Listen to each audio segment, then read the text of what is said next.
আজকে আবার একটা নতুন ভিডিও নিয়ে আসছি। কি হচ্ছে নাকি দেখে নেন, না দেখলে মিস করবেন। ইন্টেরিয়র ডেকোরেশন আমরা কীভাবে সাজাচ্ছি দেখে নেন, কত সুন্দর করে। খুব ভালো লাগবে আপনাদের, না এটা তো খুব মিস করবেন। দেখে নিন স্টার্ট।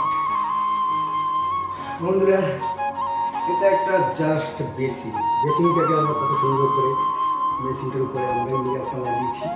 আর এটা লোহার লাইটগুলো আমরা বসিয়ে দিয়েছি, ফ্রেমগুলো কভারিং করে তার উপর থেকে আঁশটাকে ঘুরিয়ে লোহারগুলো বসিয়ে দিয়েছি। দেখুন কেমন লাগছে।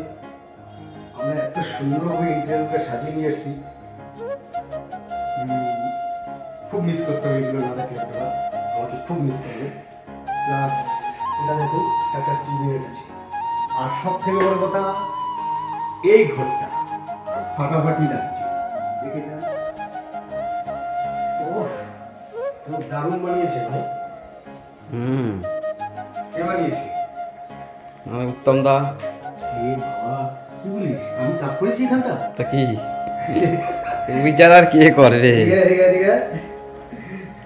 এই আমার ভাই, আমার মেয়ে মিস্ত্রি। দেখে নাও ভাই, এই সব হাতের কাজের আমারও আছে, আরও আছে। অবদানটা বেশি দাদারই, কিন্তু দাদা থেকেই না আমাদের শেখা। আর ভুলবেন না আমাদের এই কাজগুলি আপনারা দেখুন, এগুলো দেখুন। এটা একটা জাস্ট কাচের পাতা শোপিসের জায়গা করেছি। সব থেকে বড় জিনিস হলো এখানে একটা জায়গা করেছি, যেটা হ্যাঙ্গিং করেছি। এখানে এটা জামা কাপড় ঝুলানোর জন্য, যে জামাটা আমি সবসময়ের জন্য রাখতে পারবো, খুলে ইউজ করলাম, দরজাটা দেওয়া থাকলে এটা দেখতে পারবো তাই। আর এর ভিতরে আরেকটা লকার আছে, যেটা কুপন।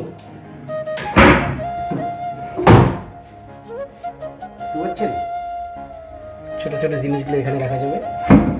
টাকা পয়সা, বইয়ের নাইটি, এটা বোঝাই যাচ্ছে না। এটা বোঝাই যাবে না।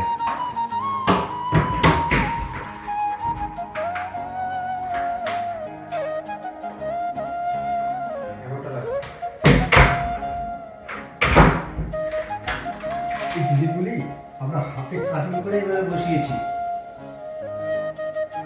কেমন হয়েছে বন্ধুরা ডিজাইনটা? একবার আমাদেরকে জানাবেন কিন্তু, হ্যাঁ, জানাতে ভুলবেন না। তাহলে এরপরে আমরা নতুন ভিডিও দেবো না আপনাদেরকে, ভুল করলে। ওকে ভাই, চল।